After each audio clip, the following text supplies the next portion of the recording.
Assalamualaikum warahmatullahi wabarakatuh. Perkenalkan, saya akan memaparkan hasil penelitian berjudul Prinsip KPBU dalam Perspektif Prinsip Keadilan dan Maslahah Mursalah pada Hukum Ekonomi Islam.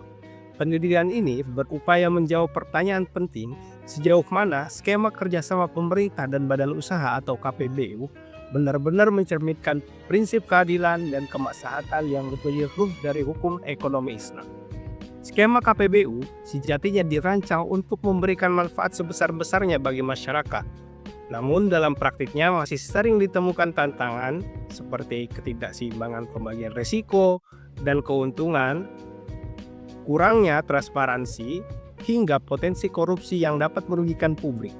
Karena itu, perlu dilakukan penilaian kembali terhadap kesesuaian prinsip-prinsip KPBU, terutama dalam Perpres nomor 38 tahun 2015 dan Permen PPN Bappenas nomor 7 tahun 2023, agar tetap sejalan dengan nilai keadilan dan kemaslahatan dalam hukum Islam.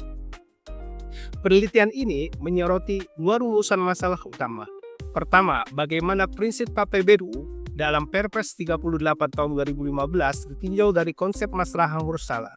Dan kedua, bagaimana pembagian keuntungan dan risiko dalam Permen PPN Bappenas nomor 7 tahun 2023 mencerminkan prinsip keadilan Islam. Penelitian ini menggunakan dua teori pokok.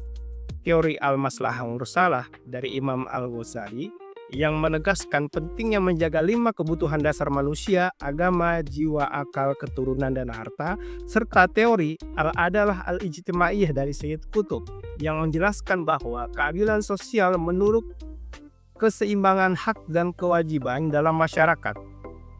Dalam pasal 4 Perpres 38 tahun 2015, prinsip-prinsip KPBU seperti kemitraan, kemanfaatan, bersaing, efektivitas, efisiensi, dan pengelolaan risiko jadi fondasi bagi tata kelola proyek publik. Jika dilihat dari perspektif Islam, prinsip-prinsip ini sejalan dengan Maqasidus Syariah, yaitu menjaga nilai-nilai dasar kehidupan manusia dengan cara yang adil dan bermanfaat.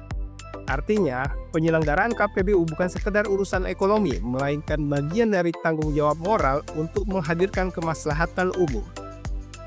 Kerangka penilaian masalah menghubungkan 5 tujuan syariat Islam dengan indikator nyata dalam pelaksanaan KPBU. Pertama, hifzuddin, menjaga agama dan etika, diwujudkan melalui kepatuhan terhadap hukum dan transparansi kontrak. Kedua, hifzun nafs, menjaga jiwa, terlihat dari proyek air bersih dan layanan kesehatan publik. Ketiga, hifzul akal, menjaga akal, diwujudkan lewat peningkatan kualitas pendidikan dan transfer teknologi. Keempat, hifzun nasr, menjaga keturunan dan lingkungan melalui proyek energi terbarukan dan pembangunan berkelanjutan. Kelima, hifzul mal, menjaga harta melalui efisiensi penggunaan anggaran serta jaminan hukum bagi investor. Integrasi nilai-nilai ini menjadikan KPBU bukan hanya instrumen pembangunan, tapi juga kebijakan publik yang berlandaskan prinsip syariah. Setiap prinsip KPBU memiliki keterhubungan langsung dengan Maqasidus Syariah. Prinsip kemitraan menegakkan keadilan dan tanggung jawab bersama. Prinsip kemanfaatan memastikan manfaat proyek benar-benar dirasakan masyarakat. Prinsip efektivitas dan efisiensi menegaskan pentingnya penggunaan sumber daya secara hemat dan tepat sasaran. Sedangkan prinsip pengendalian risiko memastikan tidak ada pihak yang dirugikan secara sosial maupun ekonomi. Sayyid Qutb menjelaskan bahwa keadilan sosial Islam berdiri di atas 3 fondasi. Yang pertama, kebebasan batiniah, kedua, kesetaraan manusia, dan ketiga, solidaritas sosial. Dalam konteks KPBU, prinsip ini diwujudkan dalam pembagian keuntungan dan risiko antara pemerintah dan badan usaha. Semakin besar risiko yang ditanggung badan usaha, semakin besar pula hak keuntungan yang diterima. Namun, keseimbangan ini tetap dijaga agar tidak menimbulkan ketimpangan baru. Inilah makna at-takaful, saling menanggung beban dan bertanggung jawab bersama, demi tercapainya keadilan dan kemaslahatan bagi masyarakat. Dari hasil penelitian, terdapat 3 temuan penting. Pertama, prinsip dasar KPBU sejatinya sejalan dengan tujuan syariat Islam, mewujudkan kemaslahatan dan mencegah kerusakan.